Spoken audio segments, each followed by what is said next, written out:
Triple H, il a changé. Avant, il était ce catcheur larger than life, intransigeant, ambitieux. De nos jours, il a la cool attitude, en mode baba cool. Mais qu'est-ce qui est arrivé au Sir Weeble Assassin? Où est passé The Game? En avril 2025, figurez-vous qu'il a fait une interview, et il en a dit beaucoup, peut-être sans s'en rendre compte. Et vous allez voir que ça pose des questions charnières passionnantes. Alors prenez-vous un café et parlons de la vie. Vous êtes bien sur Johnny Catch, mon avis sur une interview mémorable de Triple H. C'est parti.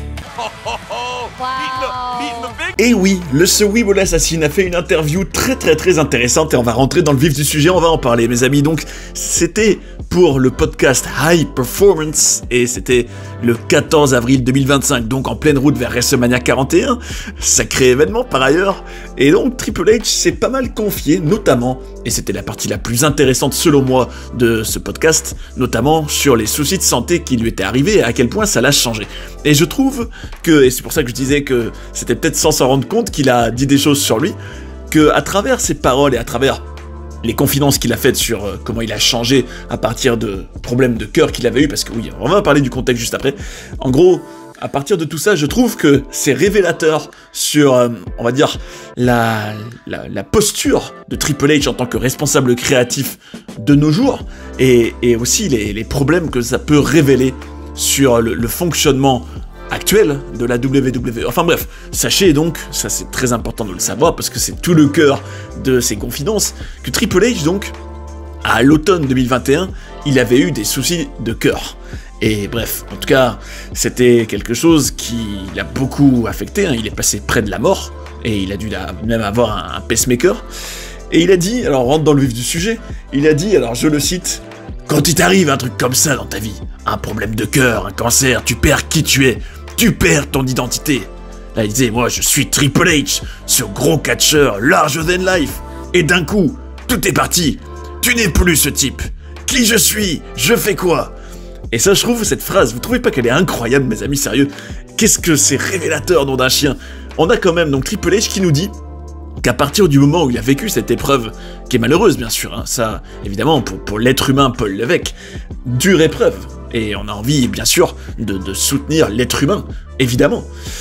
Mais ce qu'il dit là, c'est quand même très révélateur, parce que c'est vrai que, à titre personnel, je vais vous dire, j'ai souvent trouvé, nom d'un chien, quand tu revois par exemple l'époque Catch Attack, comme les fidèles de l'épopée Inside Catch Attack le font, on le fait tous ensemble, vous vous serez sûrement rendu compte que quand tu vois Triple H à cette époque, que tu vois, bon, au-delà du look bien sûr, hein, c'est pas la question, mais que tu vois son intensité, que tu vois aussi, alors, et pas seulement qu'à cette époque, hein, même dans des promos, je me rappelle par exemple d'une promo qu'il avait eue dans la feud contre Seth Rollins en 2017, où il était vraiment habité par son ambition, par son exigence, son intransigeance, et il disait, ouais, dormir, mais pourquoi vous voulez perdre du temps à dormir? J'ai pas le temps de dormir, moi j'ai en gros des trucs à conquérir, j'ai des objectifs à atteindre, et il était vraiment habité, il était passionné par ça, et que tu compares à ce Triple H, beaucoup plus tard et plus moderne, hein, à partir de 2022 en fait, qui dit en gros qu'il a perdu qui il est, qu'il n'est plus ce type larger than life qu'il était avant.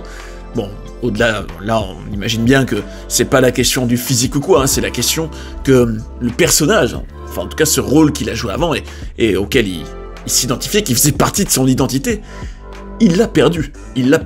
Et c'est là que tu te dis, ça explique quand même beaucoup de choses, parce que c'est vrai que on se dit, est-ce qu'un Triple H d'avant, en mode exigence, en mode ambition, en mode intransigeance, aurait-il par exemple, enfin du moins aurait-il une posture à se dire, bon ben, est-ce que ouais, les catcheurs ils peuvent un peu faire ce qu'ils veulent, je leur laisse toutes les libertés qu'ils veulent, c'est cool, je suis tranquille, je suis bisounours, j'aime tout le monde, c'est génial.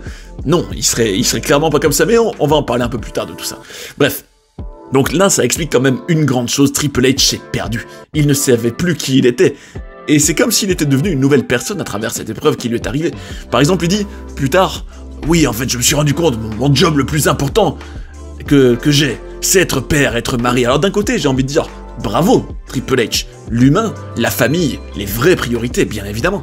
Mais ce qui va un peu de pair avec sa philosophie, là, en tout cas c'est ce qui transparaît dans l'interview, c'est qu'il se dit, les vraies choses importantes, c'est ma famille, c'est ma femme, c'est l'humain.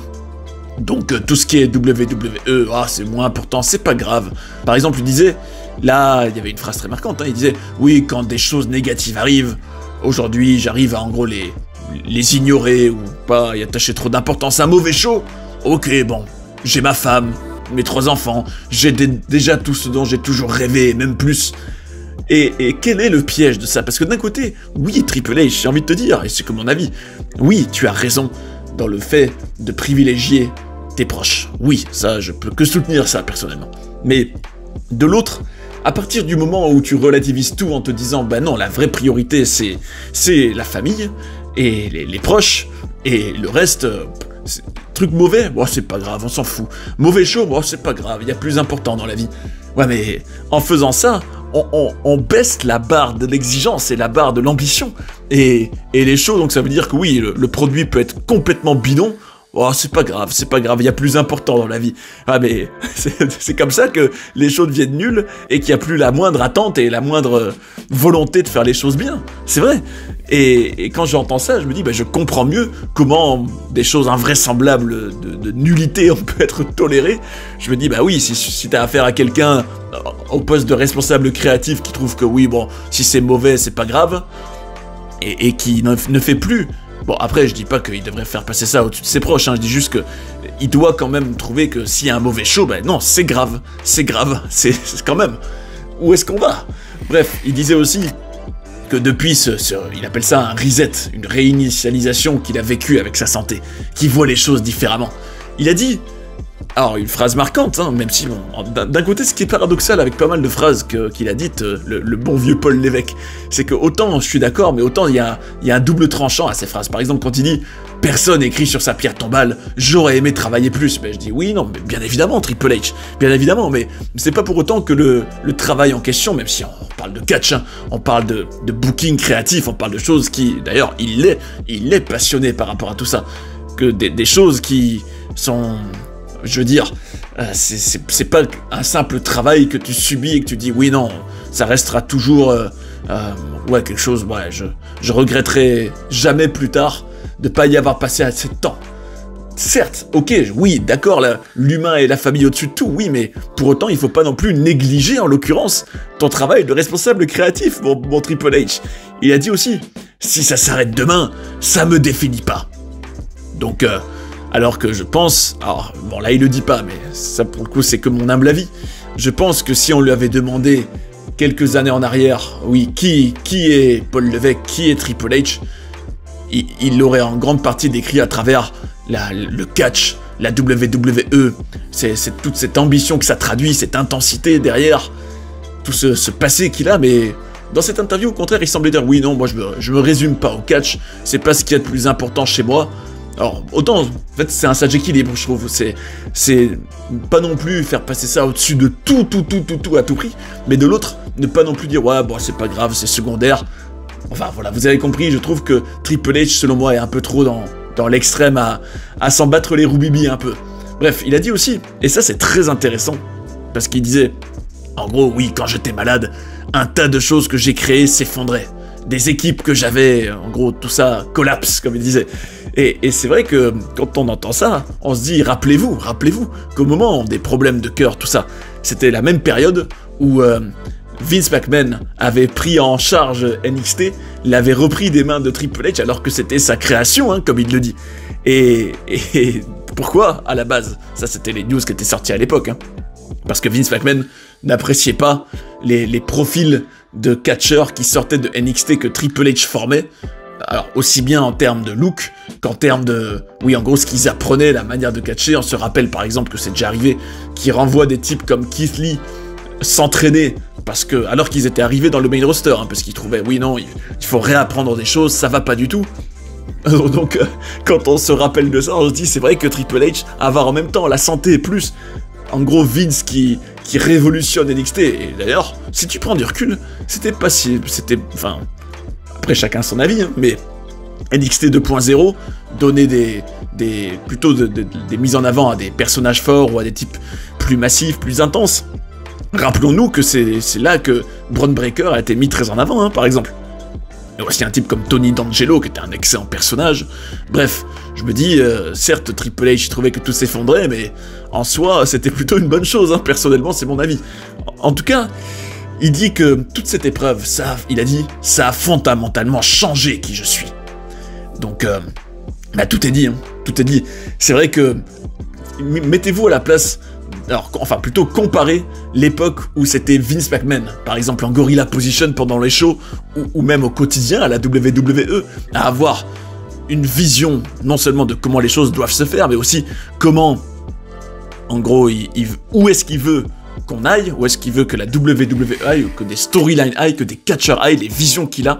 D'ailleurs, on a souvent entendu des catcheurs témoigner en disant « Oui, avec Vince McMahon, c'est un vrai leader qui a une vraie vision, et tu dois en gros... voilà, c'est pas « Oui, non, moi je pense que ceci... » Non, non, tu suis sa vision et tu la boucles. Même si, d'un autre côté, on a déjà pu voir des personnes qui disaient « Oui, non, si j'arrivais vraiment avec des bons arguments, et que j'étais capable de répondre avec des raisonnements donc de qualité à Vince McMahon, il était à l'écoute et ouvert à la discussion. » C'est pas comme si c'était en gros quelqu'un totalement fermé, et non, il n'y a pas moyen, non. D'ailleurs, combien de fois on a entendu des témoignages de catcheurs qui avaient eu une idée que Vince a adoré? Non, c'est arrivé plein de fois.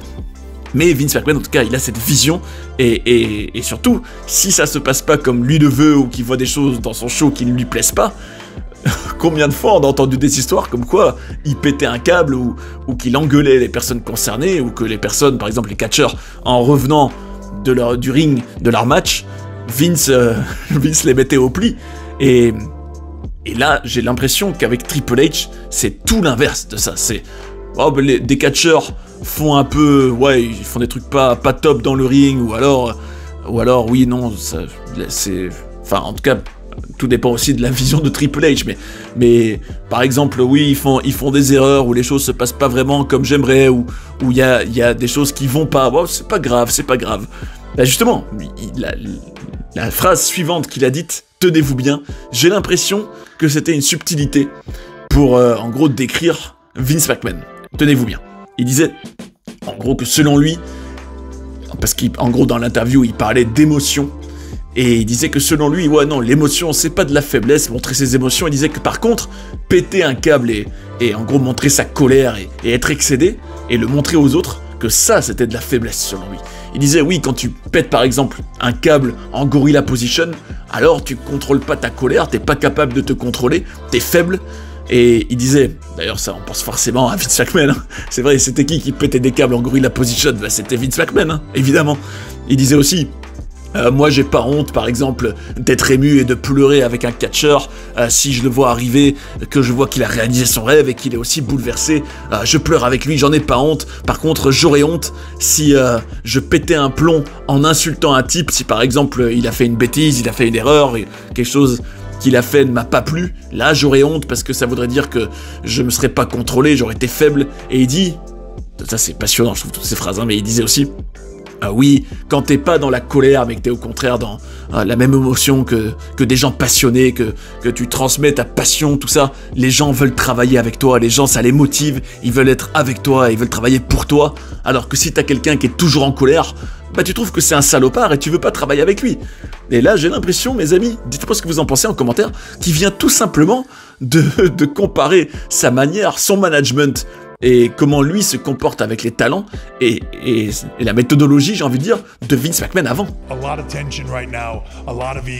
Et c'est là que ça me fait avoir un débat, mes amis, parce que si on compare un peu les deux méthodes, prenez par exemple un Vince McMahon qui, quand il voit des choses qui ne lui plaisent pas, pète un câble en Gorilla Position.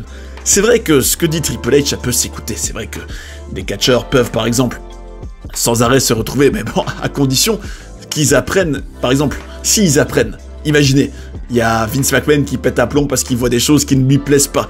Mais forcément, comme c'est sans doute arrivé des dizaines de fois, si le catcheur après, il step up, il progresse, il corrige ses erreurs, bah là Vince McMahon il est content. C'est vrai, comme c'est souvent arrivé aussi. Et ce qui est logique, hein, c'est aussi comme ça que il fait faire au catcheur les choses comme lui le veut, et ce qu'il considère comme la bonne manière de faire. Et en sachant que Vince McMahon était quand même quelqu'un qui a beaucoup d'expérience et qui est capable de juger ce qui mène à du succès, ce qui mène à de la réussite ou pas.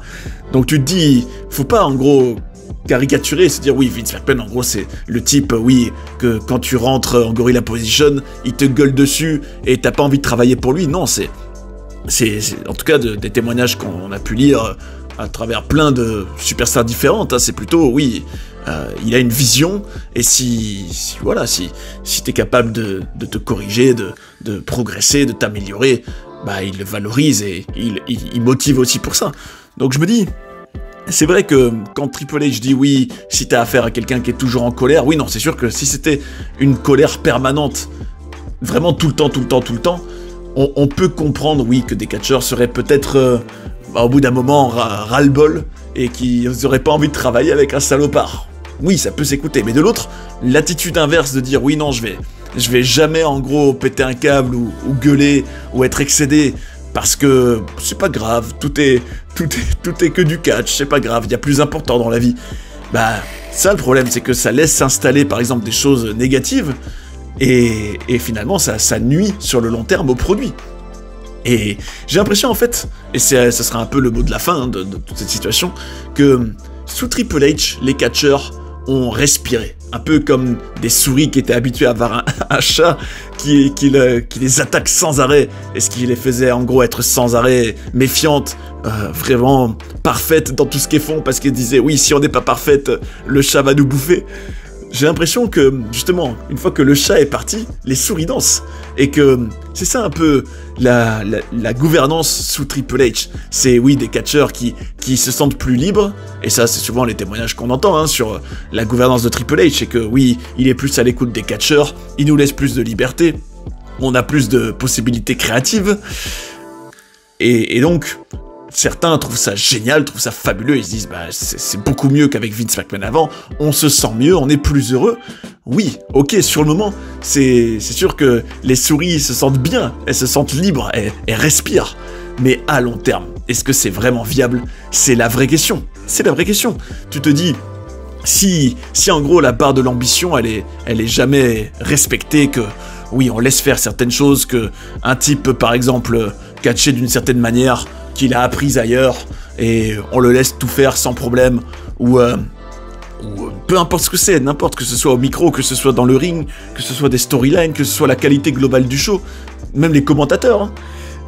Tout comme Michael Cole disait, oui, j'ai plus Vince McMahon dans mon oreille, ouais, mais j'ai envie de te dire, Michael Cole, moi personnellement, je trouve que il me tape comme jamais sur les nerfs depuis qu'il n'y a plus Vince McMahon, paradoxalement.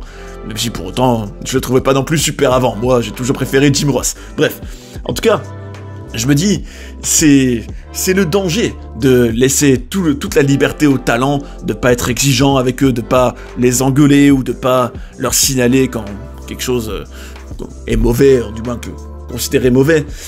C'est que, bah, à long terme, c'est un peu comme si les patients d'un asile dirigeaient l'asile eux-mêmes. Bah non, ça peut pas durer longtemps, ça va pas marcher. En tout cas, bref, mes amis, je trouve que tout ça est vraiment passionnant et que ça en dit long sur Triple H. À quel point, d'un côté, le bon côté, c'est que les talents se sentent bien. Et c'est vrai que c'est important, tout comme dans une équipe de foot, tout comme dans n'importe quel domaine, c'est important pour la performance, pour que tout le monde, voilà, pour que tout se passe bien, que les gens soient heureux. C'est important la bonne atmosphère, qu'il y ait un climat sain, que les gens aient envie de travailler. Pourtant, en l'occurrence, pour Triple H, que les gens aient envie d'être à tes côtés, que tu les motives comme ça. Oui, d'un côté, tout ça, je dis, oui, ça c'est super, c'est important, même tout comme une équipe de foot, hein, c'est pareil, c'est important qu'il y ait une bonne ambiance, mais d'un autre côté, c'est ça aussi le double tranchant, c'est que oui, mais si en gros, quand il y a des choses négatives, tu corriges jamais, ou que tu engueules pas, ou que tu recadres pas, ou que tu laisses faire, parce que oui, il y a plus grave dans la vie, ben là, ça laisse s'installer des mauvaises choses et ça peut justement donner l'impression, oui, non, en fait, c'est un peu le monde des bisounours, on est que dans le positif, et tout le négatif, on le calcule pas, ouais, mais il s'installe et il se règle pas alors. Et ça, à long terme, ça fracasse l'équipe de foot et ça la fait perdre. Enfin, vous aurez compris les métaphores, mes amis. Dites-moi en commentaire ce que vous en pensez, je suis vraiment curieux. Est-ce que vous êtes plutôt de l'école? Bah non, Vince McMahon, c'était mieux. C'est bien mieux d'avoir un leader au-dessus des talents, qui est pas avec les talents, comme Triple H, qui lui On dirait que c'est plutôt lui un peu le meilleur ami des catcheurs plutôt que vraiment le leader, le meneur. Ce qui est pas pareil du tout. C'est vraiment deux façons de diriger complètement différentes. Et si vous préférez, si vous pensez que l'école Vince McMahon d'un leader qui a une vision et faut la respecter, tu la respectes pas, tu t'attires les foudres du leader et il te martèlera sa vision jusqu'à ce que tu arrives à l'intégrer, à progresser, à t'améliorer. Par contre, si t'es déjà tout nickel et que tout lui plaît, il est fan. Il est que un reflet du catcheur en question, de ses performances. Si c'est super, il sera fan. Si c'est négatif, il le dira. Ou alors, est-ce que vous êtes plutôt de l'école? Non, un leader qui est plutôt un peu à la même hauteur des catcheurs, qui les écoute, qui est peut-être aussi plus humain avec eux, c'est vrai, qui, du coup, les engueule pas, qui prend pas trop à cœur non plus. Est-ce que vous pensez, laquelle des deux écoles est la plus viable, laquelle peut, en fin de compte, sur le long terme, quand même coûter à la qualité des shows? Je vous invite à me dire ça en commentaire, et bien sûr, je vous remercie pour vos commentaires, vos likes, vos avis que vous exprimez, c'est toujours un plaisir, en plus ça aide la chaîne, donc n'hésitez pas, surtout sur un sujet aussi passionnant. Et espérons, ce sera le mot de la fin, espérons que, quand bien même Triple H il a changé, qu'il n'en oublie pas que un show de catch, un bon show de catch, c'est important, et que ça mérite d'être traité avec ambition et exigence. D'ailleurs, si vous avez envie de découvrir des documentaires sur des personnages incroyables ou d'apprendre plein de coulisses et de controverses de la WWE, j'ai tout ce qu'il vous faut ici. J'espère que vous avez passé un bon moment devant cette vidéo et je vous invite à rester sur Johnny Catch pour en voir d'autres.